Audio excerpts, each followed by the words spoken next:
You Are Miss Servant Episode 6. Like and subscribe, baka naman. Sikat na nga itong si Yuki sa kanilang eskwelahan at takaw tingin sa mga boys, dahil na rin sa taglay nitong pambihirang ganda at karisma sa iba, lalo na at ang galing pa raw sa sports.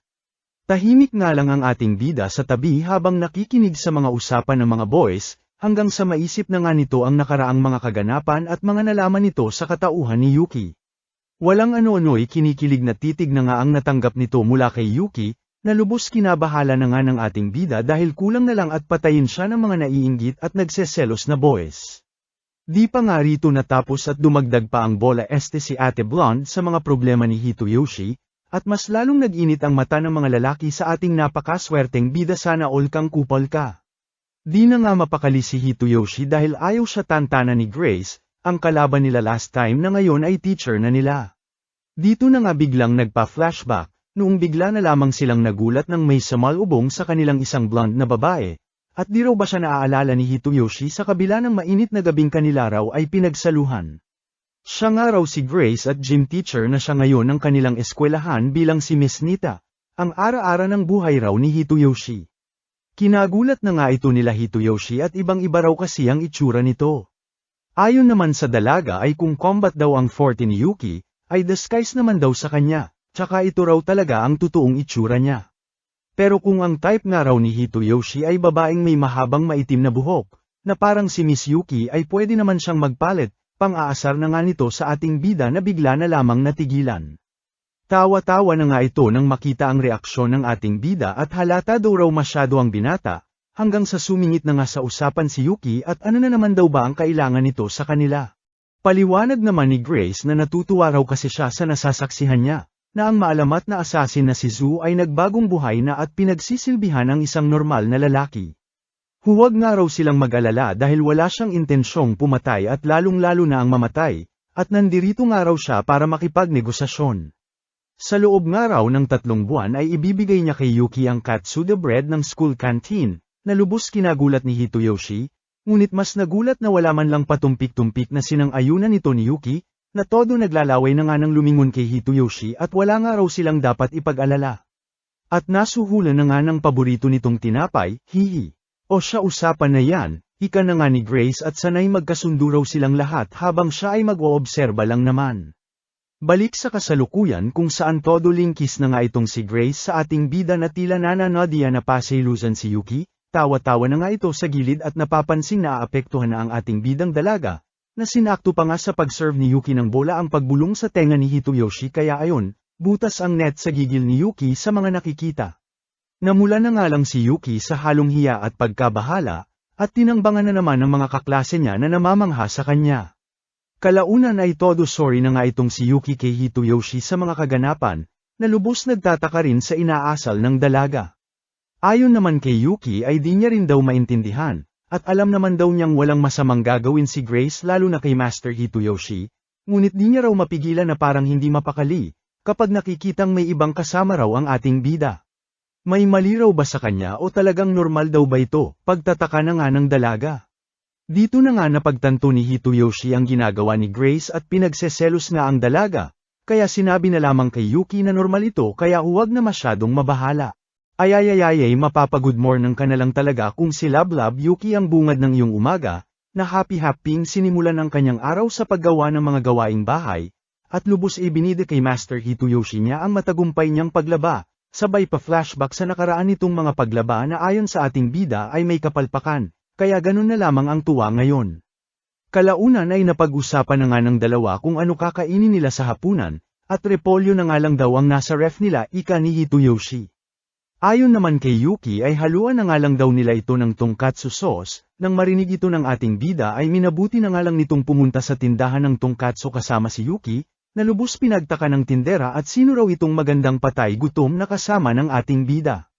Ayon naman kay Hitoyoshi ay made nga raw nila ito habang si Yuki naman ay di maitago ang pagkamangha sa lugar na pinagmulan ng paborito niyang sauce.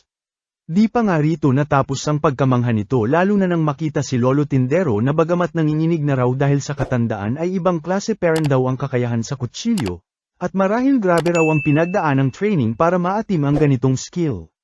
Baka raw isa rin ito sa kanila, ang maalamat na assassin na kilalang nakatira sa Japan, ika na nga ni Yuki na kina-poker face na lamang ng ating bida. Maging ang tindera ay nabahala na sa kawirduhan ng dalaga kaya naman pinaliwanag ni Hitoyoshi na paborito nga lang daw kasi ng kanilang maid ang sauce na gawa nila. Natuwa naman ang matanda sa sinabi ng ating bida at siya nga raw ang may gawa ng nasabing sauce. Happy-happy na nga si Yuki nang marinig ito at lubos nagpasalamat sa tindera, dahil kung di nga raw dahil sa sauce na gawa nila ay hanggang ngayon di niya malalaman na masarap palang kumain, at nang matikman niya nga raw ang sauce na gawa nila ay nagbago na ang mundo niya. Marahil ay kalokohan daw ito sa pandinig nila pero para sa kanya ay napaka-importante nito, dahil isa ito sa mga nagbigay dahilan sa kanya para maging masaya siya. Ika na nga ni Yuki na lubos nagpapasalamat. Walang ano-ano'y nagulat na nga lang ito ng tapikin sa balikat ni Lolo Tindero, at may dumi nga raw siya sa kanyang damit. Ano pa nga ba at dagdag pagkamangha na naman ang nadama ng dalaga at di man lang daw niya nadama ang paglapit ng matanda, at di raw siya nagkamaling hindi ito basta-basta lang na ordinaryong tao. Dahil sa tuwa ng tindera ay iminungkahi nitong ipatikim sa kanila ang bagong gawa nitong sauce, na siyang musika na nga sa pandinig ng dalaga at di man lang nagpatumpik-tumpik na umayaw. Pakatikim sa sauce ay di maitagong saya na nga ang nadama ni Yuki at napakasarap nga raw ng sauce na kanyang natikman. Ganabi na nga sila ng uwi at rekta kumain na rin, matapos nito ay napamuni-muni na nga ang ating bida, na bagamat masaya sa mga pagbabagong nararanasan ni Yuki ay nababahala pa rin sa nakaraan nito bilang isang napakalakas na assassin at napasearch pa nga sa Google kung ano ang Dragon's 9. Gusto nga nitong mas makilala pa si Yuki ngunit nababahala na baka maungkat pa ang masamang mga alaala ni Yuki na pilit na ngang iniiwasan para maging normal na tao. Siguro ay maiging hintayin niya na nga lang daw ang pagkakataon na mismong si Miss Yuki ang magkwento sa kanya ng nakaraan nito. Kalaunan ay nakatulog na nga ito, at napanaginipan ang tungkol sa malungkot na paghihiwalay ng kanyang mga magulang, ang pag-alis ng kanyang nanay kasama ang kanyang babaeng kapatid na todo iniyakan nito. Nagising na nga lang itong umiiyak at yakap na ni Yuki, at tinanong kung okay lang dahil umuungol daw ito kay pinuntahan niya. Bigla na ngang nahimasmasan si Hitoyoshi nang tumalbog sa melon ni Yuki, sabay agad nag-sorry at may masama nga lang daw siyang napanaginipan.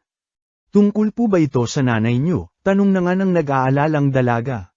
Oo naman itong nahihiyang binata, kaya kalaunan ay iminungkahi ni Yuki na magpahinga raw muna ito sa kanyang kandungan ng ma-relax ito. Lubos na hiya naman si Hitoyoshi at huwag na raw mag-alala pa si Yuki at gising naman na raw siya. Sabay nahulog ang cellphone nito na agad nang ang pinulot ni Yuki at nagtataka kung bakit nagre-research tungkol sa Dragon's 9. Paliwanag naman ng binata na naku-curious nga lang daw siya ng slight sa pinagmula ni Yuki, at wala nga raw siya halos alam kay Yuki. Nagulat naman si Hitoyoshi nang magkwento si Yuki tungkol dito, at maging siya raw ay wala masyadong alam sa Dragon's 9 since kinuha lang naman daw siya dati ng kanyang mentor at dinala sa nasabing clan.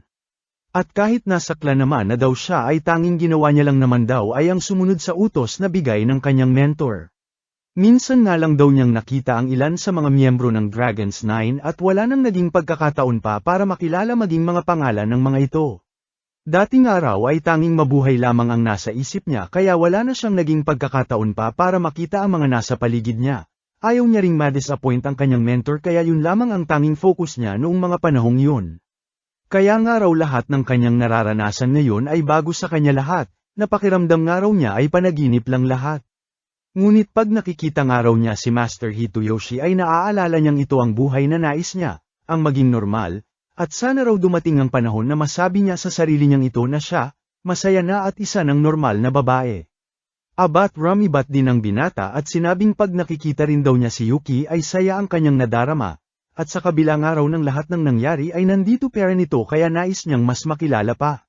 Lubos na mula na nga ang binata at nagpasalamat kay Yuki na dumating ito sa buhay niya. Di na nga kinaya ni kuya mo ang pangungulot ng itlog nito nang sabihin ni Yuki na kaya raw nais nitong pinapatulog siya sa kandungan nito ay dahil ito ang unang bagay na nagawa niya para sa Master Hitoyoshi niya, kaya kung banggan-gutin nga raw itong muli ay welcome siyang matulog sa kandungan niya. Sa kilig ni kuya mo ay sinabi na nga nito kay Yuki na sa panaginip niya raw ay imbis na si mama niya ang makita nito ay si Yuki na nga raw ang lumabas dito na siyang nagsalba sa kanya at nagbigay liwanag. Ay, edi ikaw nang hype ka, hihi. Pasampal na lang rin lods ng like at subscribe, salamat.